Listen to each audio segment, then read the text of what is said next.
O te whasisilatu a tua mtaria nei tau manga le whono au, whaitu la whono. O leo mai a wia le lai sao, ma ua sao fo ialo le tau tenga sa alo tu iai pa ia parmene. E fo manatu a maua whasini ngā malosi. I le pa ia usu ngā whono. Tai mtaria e fo i toenga o tato ngā ruenga nei aso. Ia malo ale whatua toa. O fo usu whono. E whatati ese tau manga mole. Malo longa tai au. Ia ua mai atu inatu e lungfua le avno le fionga minstawa onga. Manga nu usau nua wha mamna mai sem tau tua wha manatu mai suus whono mo whale atu tolu. O na sao fia lan sao nonga nafi. Me leu tāpā malenga wha lalo fionga minstawa. Wa onga. Manga nu. Lo fionga le whangwhitalai e wharuaina le nganga whawhtai ma le whamalo le ofisa le whono. Tu sa fo yo le whamalo si au ma le whala e au nei vaenga le aso. Pe ona tātou mōli mawina o le alofa le ma le anga leo le atua whaaso lo tau soifua o le ngata o le tausaminga whale anganga whale mawhau. Ia, a o le whamalo si au whale tino pe ona tātou i nei aso o mātou talo. Whamanuia le atua le ofisa le whono ma le lātou whamoe moe. Pei tai o lau fionga whangwhitalai wa utu lai le nganga whaalo alo ma le minga o tele. E toi mo mole roa i se tala e whaatatau i le taupuna la ngā mai le fionga i le sui whaipule o whaleata. O lau fionga sui whaipule e mo mole o toa le nganga whaatai.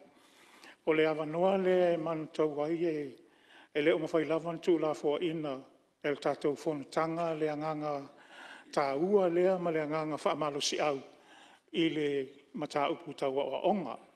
O le tatau literacy, o vaenga e lua o loo matua matauina le ngā lulue mālose o le tatau matanga luenga o literacy ma le numeracy.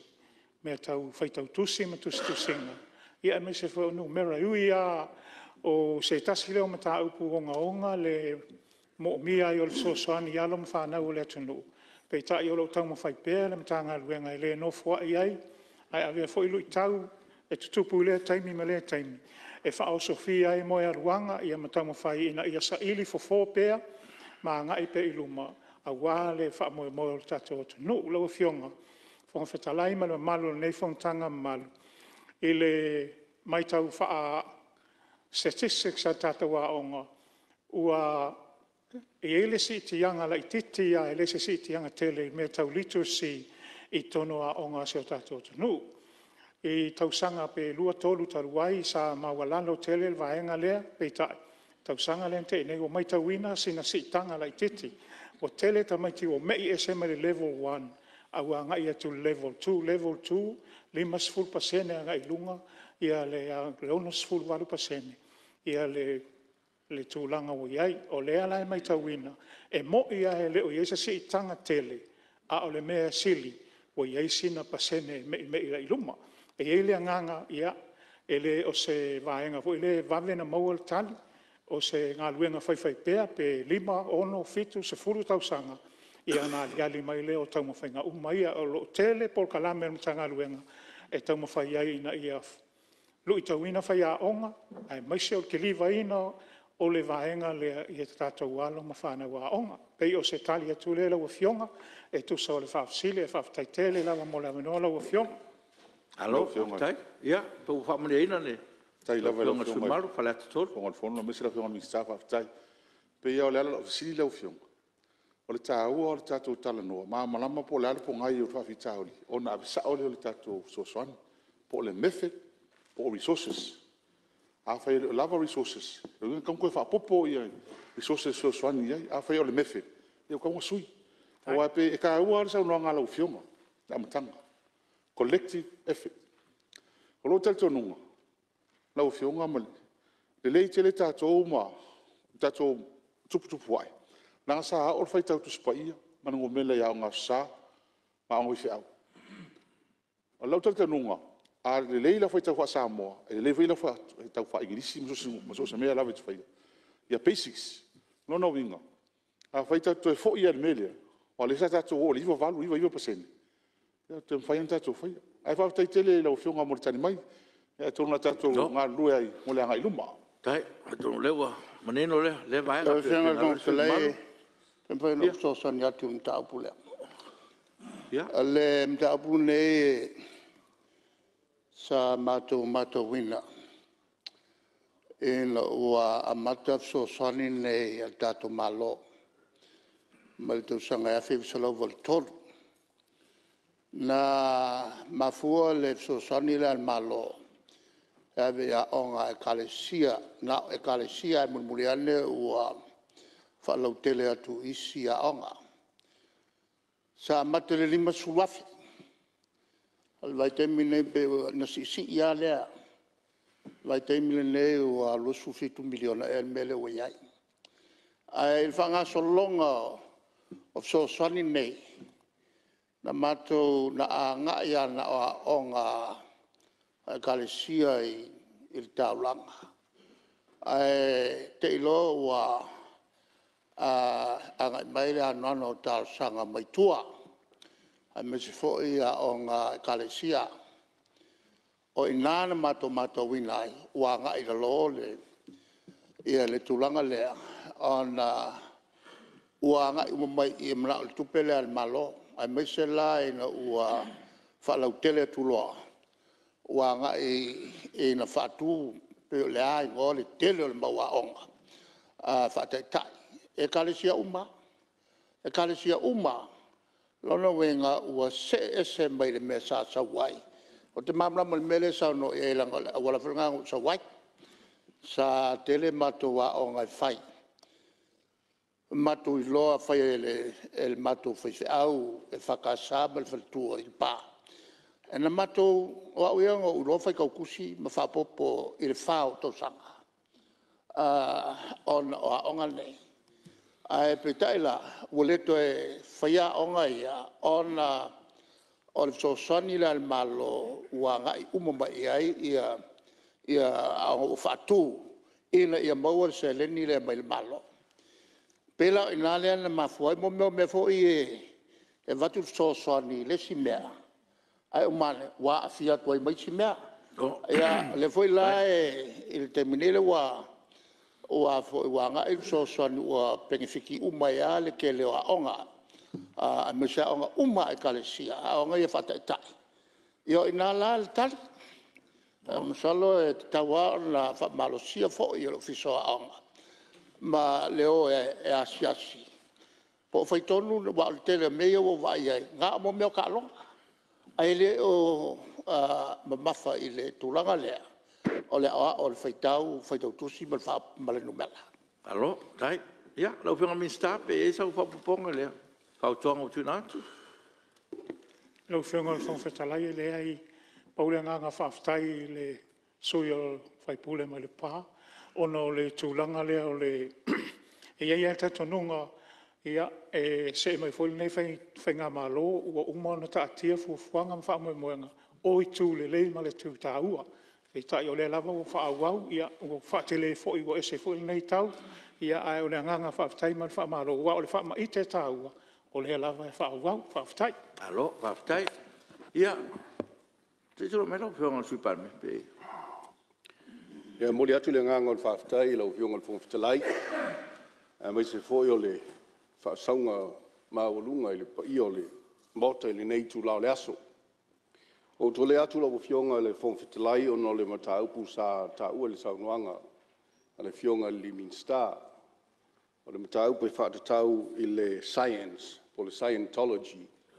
O ne maitau atu e le o fio mai le sui usfono, o le ana la ngale nei mataupu. O le nei mataupu a o iei le nganga manino le peo na forsia le fionga le Minsta. Ai au peo no whaamamlama nisi o vaenga o le mataupu lea lau fionga. O le mataupu o le Scientology, o le mataupu lea na o mai le whainga malole nei, wa ta oto fuafuanga. O no le sala ngā fo le sui sfono mai whaleata. Sa fisilinia le tūlanga o le method, o le methodology, o lo o whao ngā e whaia onga e ki liva i instructions, na ia mawhai o na whaingo fia le tūlanga o le ao ino whanau. O le Scientology la leo wa tūlai mai. O le teimi nei, o lo o lunga o le fono po le laulau a kapineta, o lo o whai ai i loilonga, o lo fesilingia fo e le kabineta. Pe o le methodology lea wa tātou whaonga. O neo mai whai ngā māloli nei, wa uma na ngai li tō te leo malanga I whafo, o sui o matanga ruenga, ia e meise fo I whai a onga, ia manisi fo I o asiasia onga. Wanga I atu I whafo e whailea o onga lea, pe o e awa I lātou I le methodology lea o lo o tuu ina mai, e le whala putonga lea o whaingoina o le Scientology. O lo iai la le fesili lungo lau a kabineta. Pe o le methodology lea wa tātou anga iai. A lea tonu le methodology na tātou o mai iai. O lea lai watu e le whalinga, I le teimi nei, ia ono lea wa sauno manino le na fionga le minsta, ia tau ana whailo atu. O lo o a ngai pia iai le kabineta ina ia maua le manino. A tonu o le sile vaenga tā ua pe o na ngai iai fina ngalo le tūlanga o lo ta oto ai a o onga I te tonu o le tātou o tunu. Ia e tā ua le vaenga le o le methodology. O le methodology wa tā ua, ia pe ona sila fia, ia o fuafuanga ia whaata oto I tūlanga o mata upu. Ia iai foi wa mata upu whaavae. Ia maawala e ki liva ai mata upu o wāl whaafaigo fiaina o na pue e tamaiti a onga. Lea la mo le silifia lau fionga le fonsalai, o lea lava o lo o ngai le tātou malo e ilo mususuina le tūlanga o le mata upu lea. Ma le whaalo lava whaafitai. Whaafitai. Roi fionga, Me tūlai mai te. kia sosoni atu. Fionga le, te tele tuanga. Tau pulu nei sa au whalongolongo le saunoanga le ministawa onga. Mai tau tele a te au le saunoanga le ministawa onga. E le tūlanga o lo o sila fo iai, pesa sila iai, ia lato fo e atama mai mea tau wa onga. Malato I loa ia tāua le tūlanga lea au mai fo e le vanga. Ai e le fou na mai fo I mātou teimi. Te le fo I lato so sani me io fo mai ai lato so sani I le aluin tupe. Ai moni e se fo I lato te tununga wha e kalesia. Lato te malatu e le se tu e whapena fo I peo saina. Le fo I ave tātou tangata o I saina. Ai lai kako I lole le komingisi. E ne te I ua pumo mo le vai. A le foi ave tātou tangata o I saina ma o Iapani. O Iapani fo ia e le te sharomang Iapani. A le tulanga lana te I ua pumo mo le vai. A la lave vai I la tau le ofiso a onga. O la tau o lo iai le tomai. E tāua tele ia le tulanga lea. Whatatia mai e lātou e whaingofia ai. Ona o ia whanawa aonga ei le, no whaitaua ei le lātou tosi. O lesi whautuanga tāua la au mai I whanau. A e whaitaua se parkalafa. Ai tasia se upu te le mamla mai pelua. Tāo whinala whaitau. Ai alu e a Mighty Dictionary. E ki kilo I le winga, whato a whaawa wailea. Wa a whai whaawau pia marou le mamlama. O lona winga e le mwhai au na mamlama I palakalafa le whaita wai.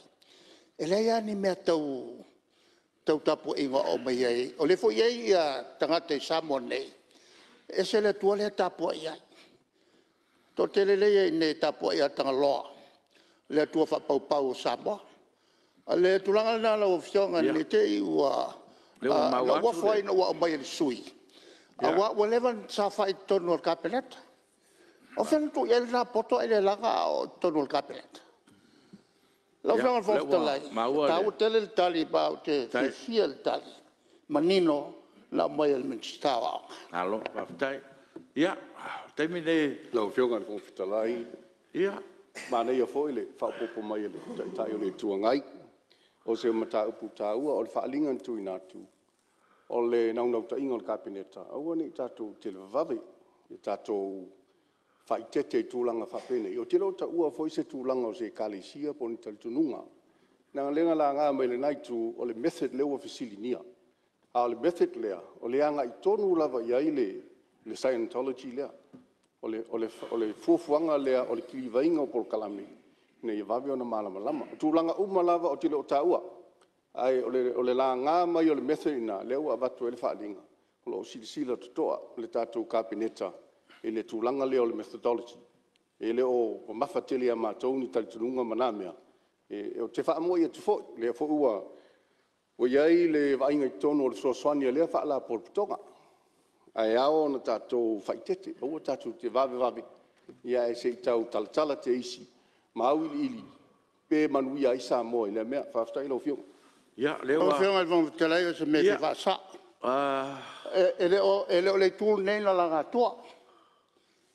O le sa minsta I te tonu le lato kapeleta. ia, Ele langa tu mato. o le lei. Ai men tu le tala noi o tau. Ia, o leo maua. Ua, Leo le foi fionga manatu. le sui o whaleata nea na fisilingia le Ia. tūlanga o le methodology lau fionga. O. Le whalo o lava. e ua manatu fulu no fua. Ia tonu wa lava. Talu noanga I lea mtau. O, e ao ngā hoi mtaua. Ia, fina ngalo whaalia. Ia, au tai tonu leo marma mangia. Ia, e tu uma e ao ngā hoi whautuanga. Ia, le fau sau nora o whionga sui parimia. Ia, o le tiutena le kapineta e sisi le topea. Ia, ua le anga iluma. Ai, whaftai mo fina ngalo whaalia. Ia, tule mela whionga te teifono. Mo le lafu.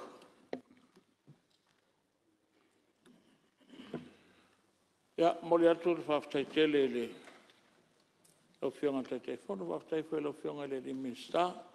E toi mole tu lava le anganga whaftai su sfono uma sa sau noa, mai whai whautuanga te Simon Name tau puta hua. Ia mo tu lai toi whatu le lafo, lau whionga le whongtalai. Ina ia whamania e le whona oa whai tu la whoni li po te tolu. Al komiti whapeo na iloirina pepa palmene numele lua o tolu lua o wha numele valu sulbalvalu. Ma le pepa palmene lua o tolu lua o wha numele se lautol sulbalfitu. Ma le pepa palmene lua o tolu lua o wha numele se lau wha sul. Whalua e le sui mamalu mai a ana alofi numero tasi e whapea foi I a anoa maa numero tasi. Siri para whamaunia lafo e whina ngalo e sa noma le ioe. Au ese le ai ua manu malo le ioe. Tu le mero whionga minsta mo le lafo re. Taile malo. Lau a whionga le whangawhitalai, o te whatu le lafo, ina ia whaamaonia e le whono au. Tali le malo I whautuanga al komiti o le vaenga tau le vāwhea loa. Talua le whionga minsta so te inga. Minsta so manga whapea minsta o whatuanga. Sili para whamaunia lafo e whina ngalo e sa noma le ioe. Au ese le ai ua manu malo le ioe.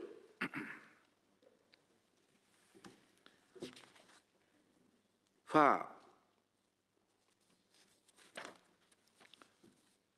Pepar palmene lu olu tolu, lu olu whanu meo se lausu malua, li poter komite o tupe maua, ma tupe tutongi, pepar palmene lu olu tolu, lu olu wha, no meo whasu fitu, li poti wha tausanga, al whalaputonga o mea tau whale sa moa, mo tausanga wha tupe lu olu tasi, lu olu lua. Wha pupi tasi, pepar palmene, lu olu wha, lu olu lima, no me suma tolu, tane il malo, il pepper palmene, lu tolu, lu fanu me se la suma lua. Lima, pepper palmene, lu tolu, lu fanu me lima sfulu, li poti al komitio tupe maua ma tupe tutongi. Il pepper palmene, lu tolu, lu fa, no me se fulu. Li poti fal tausanga mtanga alwenga, tau ala manuia ma ti na el malo, mo tau sanga wha tupe lu olu tasi lu olu lua. Lima pupu tasi pe por palmene lu olu wha, lu olu lima numero lusu tasi tari al malo, I le pepa palmene lu olu tolu lu olu wha, numero lima sfulu. Tu le maila whionga le sute te fono, komite tupe maua ma tupe tongi. Lau e whionga I whongwhetalai o te whātū le lafo. ina ia whautangia le whono au au le po te lua al komite tupe maua mtupe tongi o lo tu ina tuayan sa ili ilinga whautuanga mai unga whono. Alua e sui o fanga po le se la pa pe po sui po le ata numero tolu. Sili po la fa maunia lafo e fina ngalo e sa no male yoe. Au ese le ai ua manu malo le yoe. O te tapala u fionga le min stafi tu tonu fa fitu tonu mo fala tongo me to fale sa mo.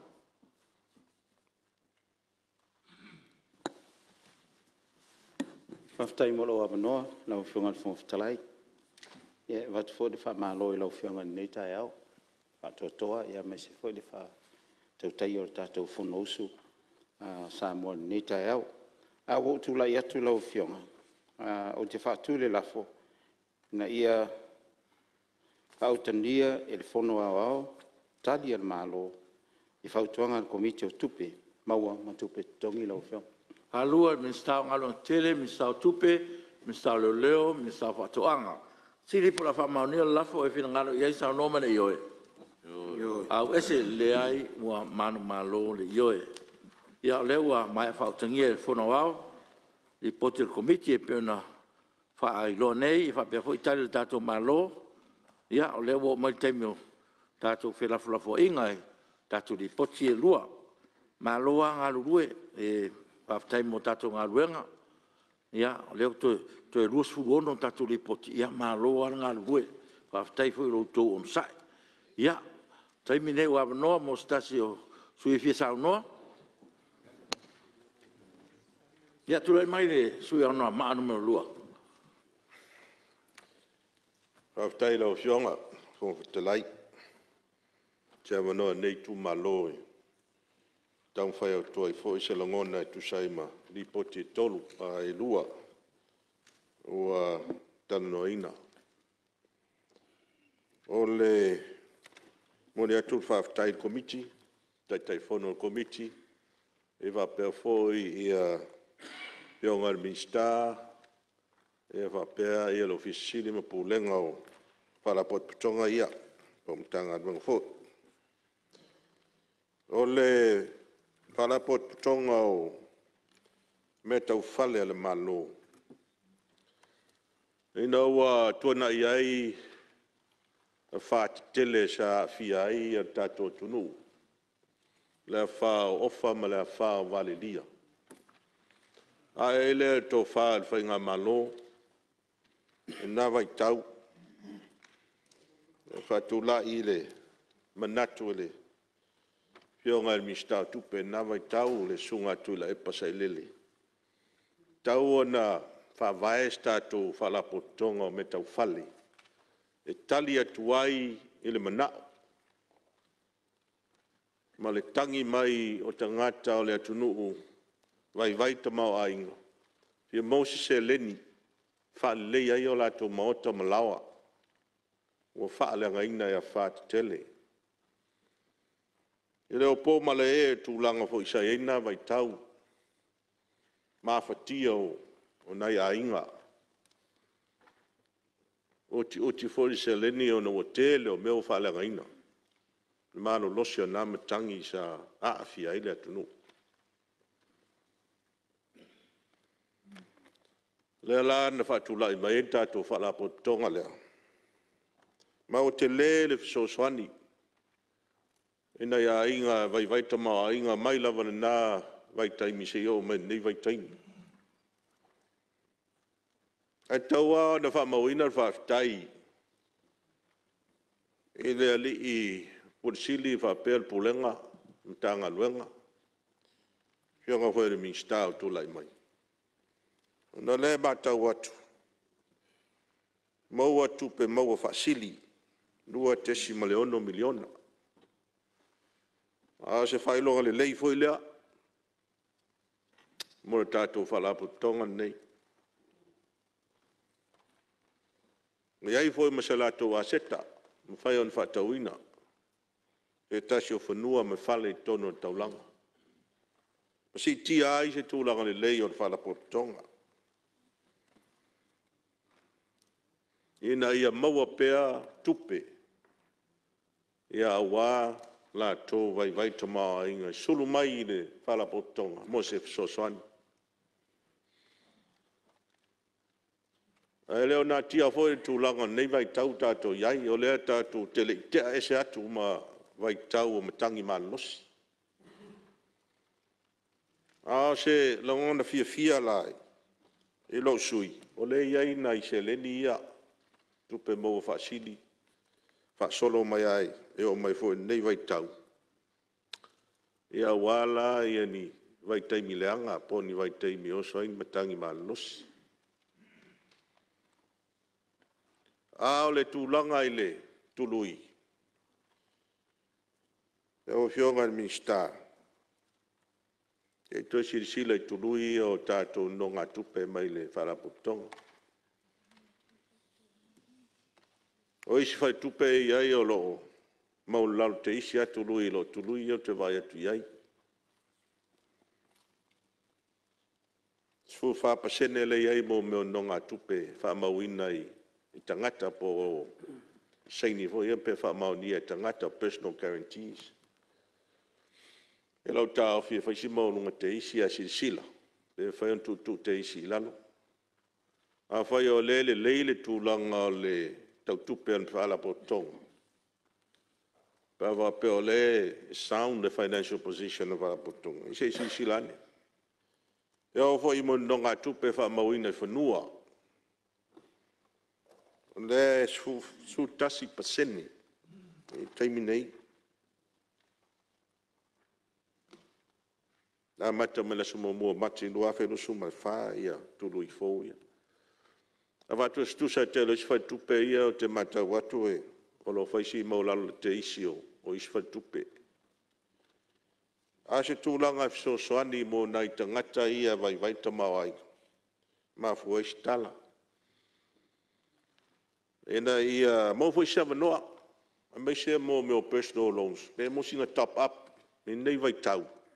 Ona leo ua tātou sa unie. Tā pena whanau a onga. Lea la a e fo ia onga. Nei vai tau. Ia wa rewa vai atu le pasende anupi whana. 4%. Sa manatu ai mo sina ono pasende so soani ai nei tangata whai ngā luenga. Mo se tupe ia tā pena i whanau a onga. Leo toi tau ngofie e lava a onga. Mea onga. Nei whanau. Ia lea fitoa mai atu nei whelawhilawhua ingai. Ili poti mtanga lua ngā onga. Tasi lea tūlanga tā ua. Mona atu no. Si tia tūlanga o ina o whanau. Ngā maenga le fio o tu eistala. Nei e mōsina fisoswani. Mō nei mātua. O le fo sauni tā pena whanau. Ia wale ae o waonga ni tausanga.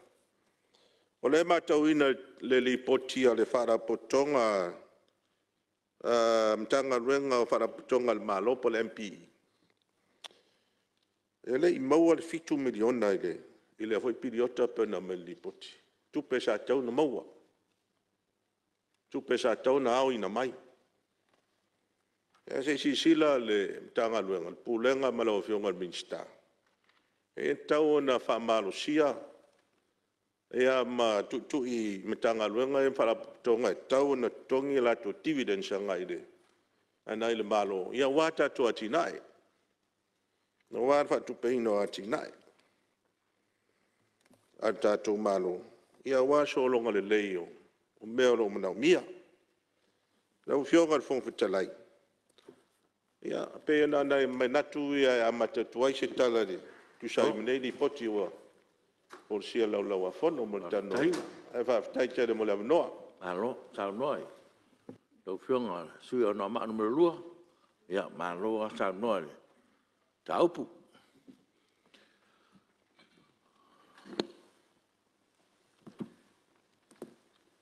Ya, tu le mesui o. Mai mangon multas. Fatalo fatu le fiola fionga fong fitalai. Ye fatalo fatu foi nai tu on mo taile. Fio mai sui palmia e misio kapineta. Di mo foi nei tu fatalo fatu le fionga le.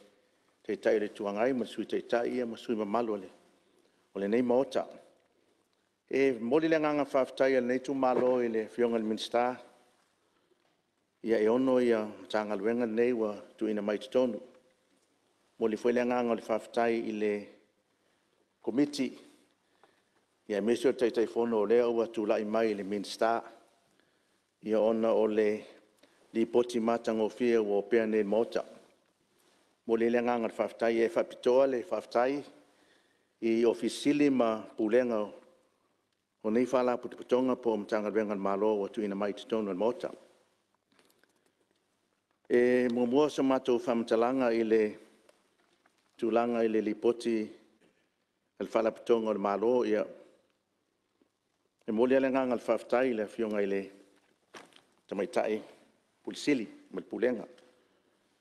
Ona o le matango fio le lipoti o tu ina mai sa ilo ina le komiti. Mai tau fo ile nei komiti ma le mata atu i le lipoti. Ia pauasi na whanonoanga. Ia ile ia oni asia singa. E tu ina mai e tutonu ni asia singa komiti ile ngata ile housing. Ia e whapena fo i nei tūlanga. Ale tūlanga ile fautuanga wa mai le. Ile tūlanga lea ile MPE. Ia pe matu le talusanga ona o le teleo. Tofia ino whatonu. Ie lo talusanga mai whatonu. Ie o mai foi li fase anis foi o tamali e fiu e apalai mai i mea o whatonu. Ie pe whawhea ona ilo le vaenga. Mo i lo iaise komiti ia e pe li lifa i whai unga e lau whionga ele. Minsta ia ma le kapineta e whapena ale langona. Na ia whapena ona ave pe whamua i tamali i foi ma tūlanga lo apalai mai tūlanga i whatonu. Mai tauina foi le fasili al komiti na ave le ofisili po te maitais. Po fe ave ilan whamua po au nanga i le atunu. Ia po tupe fasili. Ia mana i ale tali ale. Ale foi tamali i lo pule ole. Tamali mai foi le vai monga. Tua pe siantala. I whamua lo whaatawa ina ma la mtanga alwenga o au nanga i le atunu. Ele o tupe fasili. Ale au nanga ina ia mawhai o na whaamalia ina le atunu i le au nanga o lo tutofia i la tau. Mo le nganga le whaftai i le avaenga. Ia mesi lau whionga le minsta o ngafa ma tūlanga lea. Ia no maila ia le tūlanga i mea tau whale. O le i o se tala i le lipote mo le foi le nganga le whaftai. Stasi foi o tamali i walewa o na ngalue ai, whale tua i alau mea. Ia e moli le nganga whaftai au nanga foi na tamali. Ia mesi o le lipoti le nei. Ia o le lipoti lua tasi, lua. Mo le nganga le whaftai, whawhilo ai foi ma whatalo whatu i le whionga le ofisili, ma le pulenga o iei nei vai tau. Sau no foi nei si o sui ia i mo meo nei ai tupe fasili ia le lei. Al talo ale nei tu malo ia pe sau no foi sui tai i tului. No le mau le lipoti pe e sfulu lua pasene ma le iwa pasene i vaenga e whandua ma. Ano malu le atunu le guarantee e isi nei lon. Ia pe sfulu fitu. Ia pe o te talo pe le mwhai ona tu i lalo wa o le sini au tu na wha tu waile nei au onanga. Ia e so soani lima vai ma le vai o tamau ainga. Ia atu tu ina atu fo i la ia nei tului. Ia ua le mawhai ona ngā whatia nei o tātou tangata. Mori fwele ngā whaftaia nei tu malo ina ua mawhai ona tutu a o tau. Ia lai se whaatau a se tau whale, 2.6 million. E whaftai ai. I tau a o nanga ua mawhai ona maua se aseta. Mau whaatau se whale. Ia moli ele ngā whaftai. Ale nei tu malo i lau whionga le. Pule sili ia e mese o lau pulenga. O le tūlanga fo i o loo peona o whai atu i le amai e whautuanga al komiti. I ni whale fōu me whapena. A o si o matu i tu malo whangali i o lo iei whale o le malo. I e whaftai a le nei tu malo ma le nei whioanga. Ona e leo iei ni pā pui ei mota ma whale i o le malo. I a lo o malu a whale i o le malo i oi whangali. Ona lo pui e le pule ngali mwhai pule. E pela o le nganga le na, a sila fo i le komiti mo le malu nei mota. O nisi o whale ua lewa. I te tau ana to e whaafou ma, le ngana sa tau na oa i tua sia singa. E mata po to e saunga le mu ma o te malawa ia mo le nofo i le atunu. Te talo foi lau fionga le minsta ma le I whamatuina o nei whale. E peo le benefiti ana o e maua te tongi maururunga ma e. Ia se sila ane I mamalo le atunu o e vai tama o ainga ma te tongi mai nui tua. E fia mbu mai nei apia. Ia peo le awet whamua mua tulou a ngai fo mai tulang whapena I ofisili. Ia o latou na mwhaiana maua latou tama o ainga. Pe ini whale te tongi a mo latou. A o tama o ainga ma le vai o le. So I fuanga lo e ina isi tamali I male anga I mai tu ele moni fanua. I e whapena o na tu I se vaenga whapena. Mau foi li poti ele o e ini umi oni no foi o tangata I e tonu whale nei. I e peo te talo le nā I talo sanga ina ia whapena o na whaini fuanga whapena. Ina ia mawhai o na tu I vaenga e le umi no foi. Ia au te lenga o le li poti ma tulanga utu ina mai tonu. He lango ina le nei tu malo au nai fautuanga le nai tu ina atu. Nei e tau tu la ititi ilalo le tului. Mo le mamalo le atunu. Mo le o le anganga na whaatu wai le nei whala pututonga. Manu ia tele le fono uso le atunu ila uwhionga whongfutalai. Ma whala la whaftai. Malo, whaftai. Tau noa le sui mamaru. Ia wafo ina I fautuanga ta ua. Ia wafo le I puti ma le anga ilumo tatu whala putonga. Tulai me sui o salenga no mutas. Taftai mo lewa noa, lewa fionga le fionga futalai. Tulai fone I usunga fono e. Ari fo usunga matu sawa wale ne li poti matango fie. Taftai le fionga te taifono mal komiti. E ma se foi mo tanga luenga lo fito I tonu ma le ne foi li poti. Maronga lulue. Le whaingo fio tō whaiwaro fia au. Teimi o ilo ilonga o li poti. E me se fo o teimi whaiau tō whaiunga. Ai, ila mātou wawai atu I whautuanga mua. E tārsanga ina ile mālo ina ia whausia nisi whale. Lunga whanua le mālo. Ile wa ai lau tele ia le neusu ngāwhon. O le tele au whale e whausia o whale whaonga e no whatutongi I tangata lau tele. Ai ma mawhale wa ai ale nei su ngā whono I tūlanga tohwhi maururunga le mālo. O lewa I ai maota e whio ai le whio ngai le ao malu le mālo. Ia ai tu mailo I lalo I tō whinga e pe o sui ao. Io le fo maua le ieri whale o le. Te mai tei pāle mia tu lo fo ia tō whinga wa malu ia. Ai o tūlanga I o isi tūlanga maururunga le mālo. Pe o minsta ma o tūlanga tofi maururunga le atunu. Pe le ala ngā te tau lau whionga le minsta se to e silsilan. I tūlanga whaapea. O ave le whaaloalo I tūlanga I o tō whinga. I ai tau whiona mauani nei whale wai pe o mātou salawhai.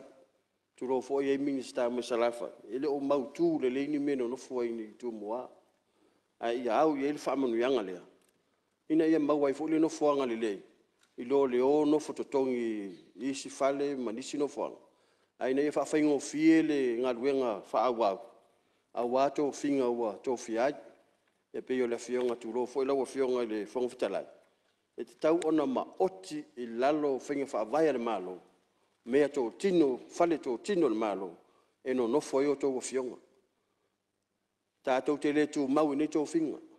Aia tātou whama ite se si la sanga fō.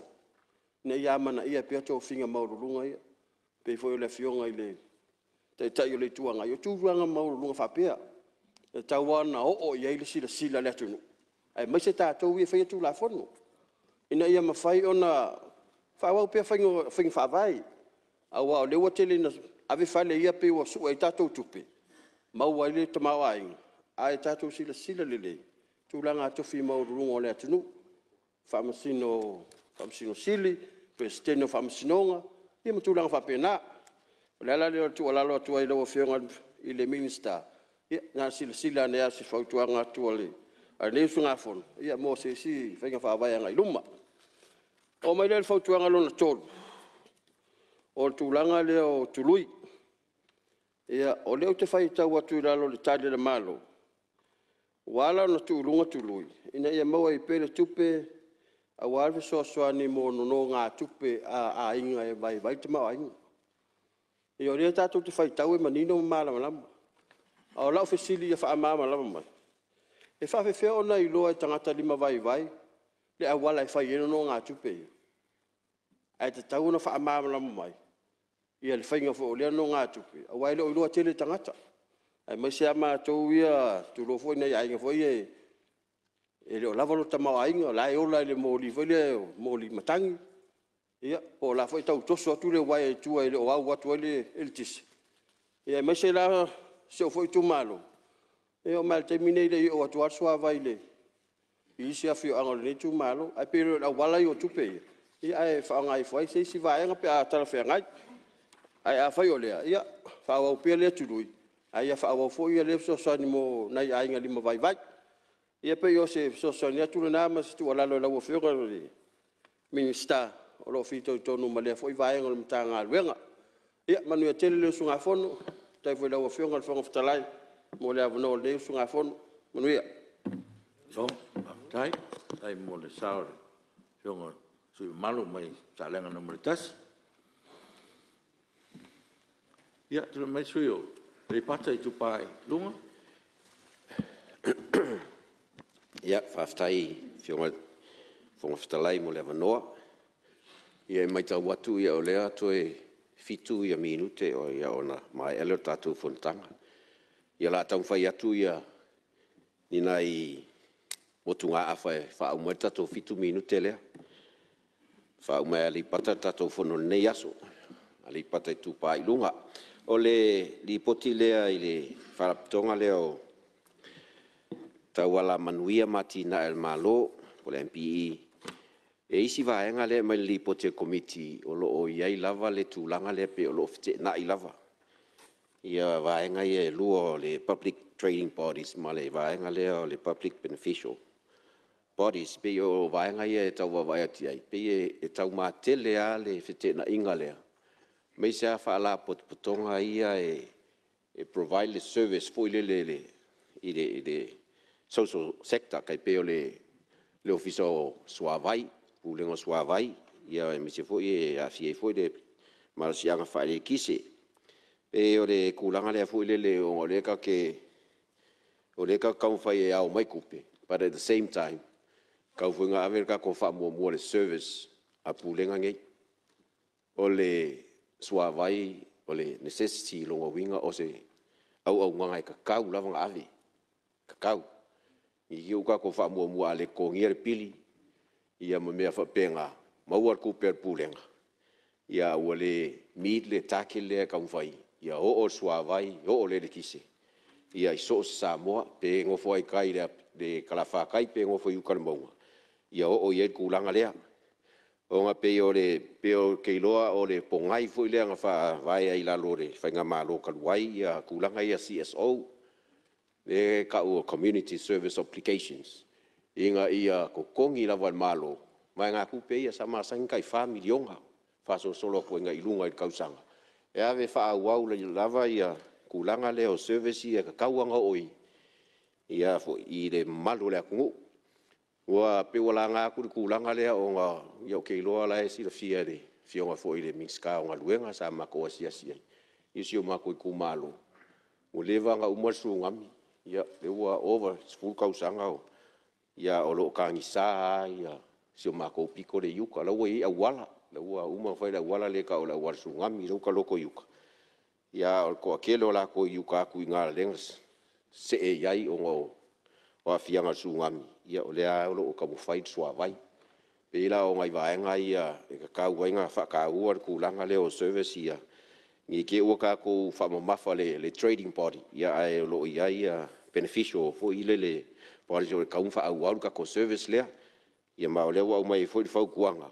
Ia o lo ka mufai lawa e kongo pākeki. Ia mai se fo ia iai le allocation o CSO ia mai ka ko pākeki. Ia wha aua wai kulanga ia e fia whaise po hou ia mapamu aku. Ia langa whaisi maurulunga o ele mga whuanga. Ia ua me ia inga ia o mako ngu ia maka mai lalo mangu. Ia whapea fui vai loa ma urukongia.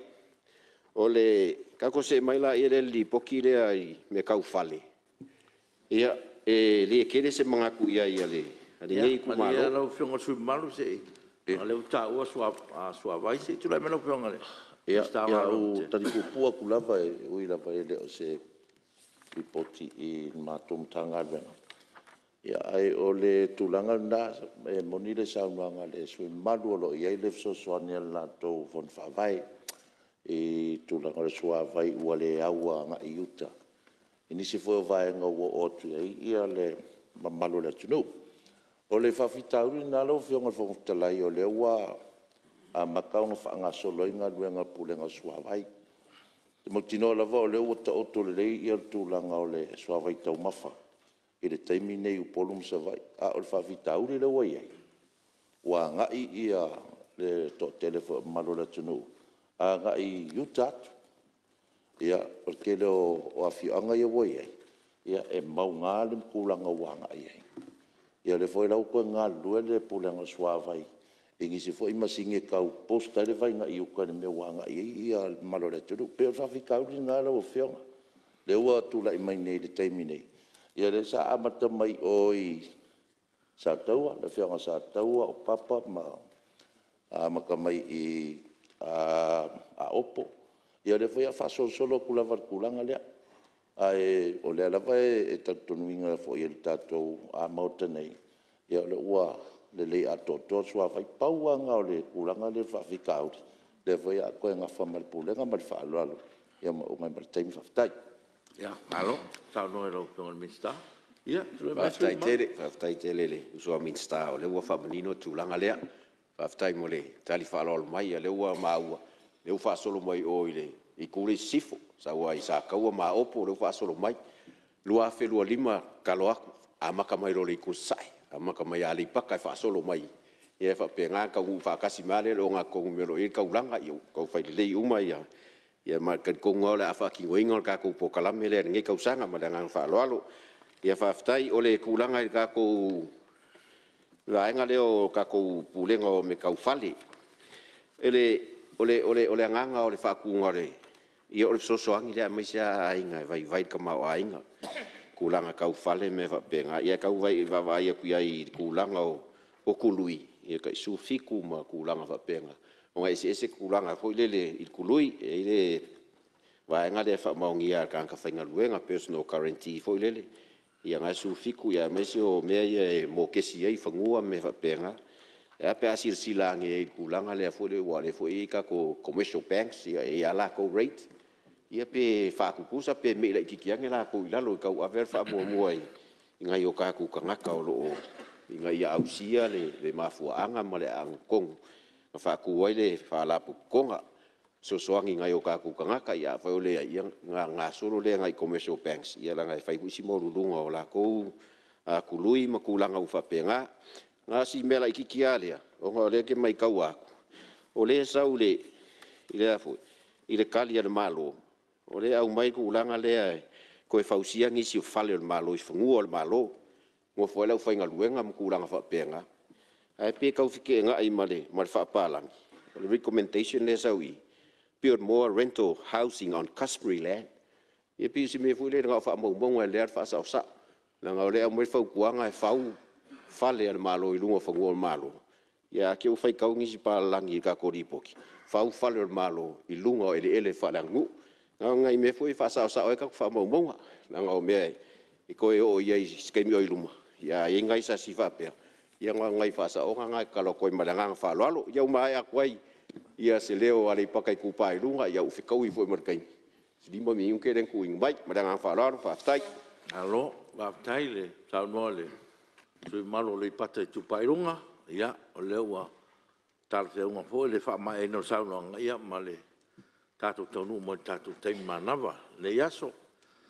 Ia, o leua tātou taunu, tātou teimi whatunai, nanga ina mo Australia, leu tātou taunu sulua.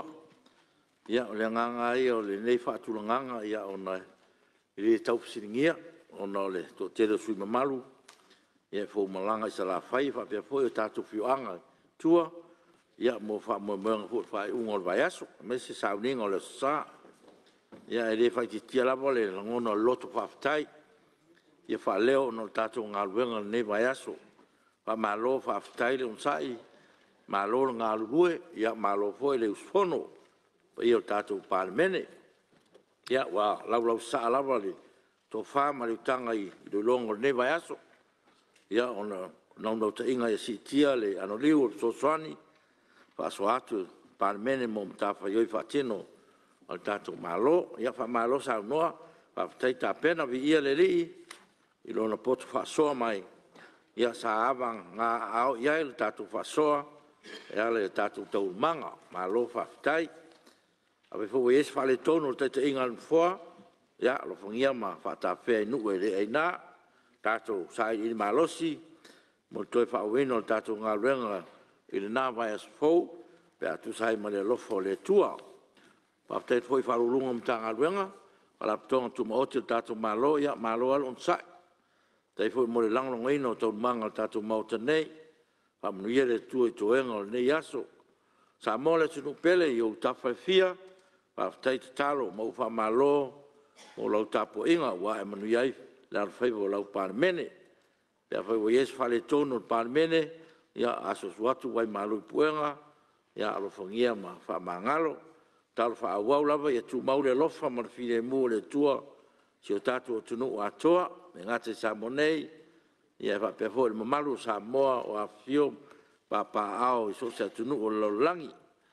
Ia fa te foi o nanga se esero to tuina le mal puia mal saunga le mur parmene ia fono te tasi lo fonga al komsina mal tanga le ngolo leo lo fonga al komsina mal pulenga o tine mu pa la tu pa posei lo fonga le oficio pulenga mal oficio tu epi lo fonga le oficio pulenga mal fa la tonga al malos pa tiste lo fonga al pusili mal compagnia kulai ia sang fa manuia le tu lo to wala wina pe tātou tala ia malu tapu aoina lo tau soifua e le teiteinga le ngang pa ia manuia tele le alo atu mo whainga malolonga al whaiunga al vaiaso ia masi alona sapati pa ia le tātou tele tolpo tau sangati lau whianga supong talai sau nis tātou tala e whaiunga tātou whono tātou talo ua mai anei le ngā luenga le tangata le li e le tua lo mātou tama.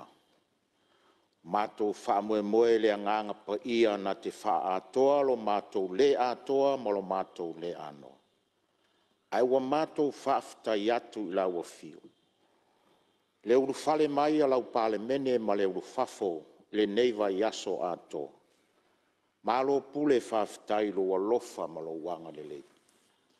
Sa mātou ulu whale mai le li e malo mātou tangitui i lau fio. O le opose lilo i lau sila whangaati le li e. Wa e suia lea tangitui i lo mātou siva.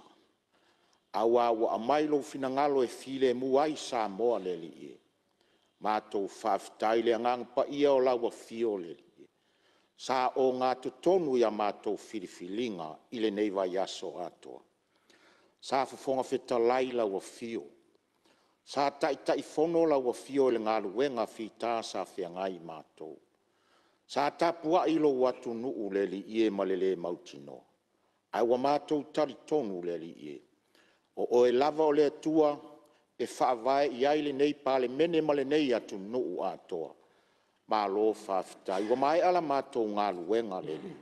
Mātou te toi fo i atu la wa fio. Mātou te whaafitai ala wa fio. Whaafitai i le uru whafo ma le uru whale alo watu nuu. A wato whinga wa e to tofi ai. Wa malu tapu a aoina i mātou peita. Wa e sila fia le ngase a malo le whainga malo ma lo mātou watu nuu. Le ai seisi mātou te tua i ai le li e. Wa nā o la wa fio. Whaamangalo i mātou o taitai o lo watu nuu. Whamangalo taitai o lau e kalesia le li ie. Ma i mātou ma lo watu nu. Mātou te o atu le li ie le tafu e le sa tauro ke riso. Ina ia maua ia i mātou le whamangalonga le li ie. Whamangalo ie o whai pea i lātou mawhili whare tangata ia i mātou le li ie. Mātou manatua le li ie. Se tāua le tōtu pa ia lo walo pele o Jesu ke liso. O le na whaia le tongi ola Mo le nei pale mene, ma le nei atunu, ma le lalolangi a toa le li e. Mātou tuu i o luma, ele i umala mātou ngā luenga. So pole so i fua lau pale mene le nava yaso.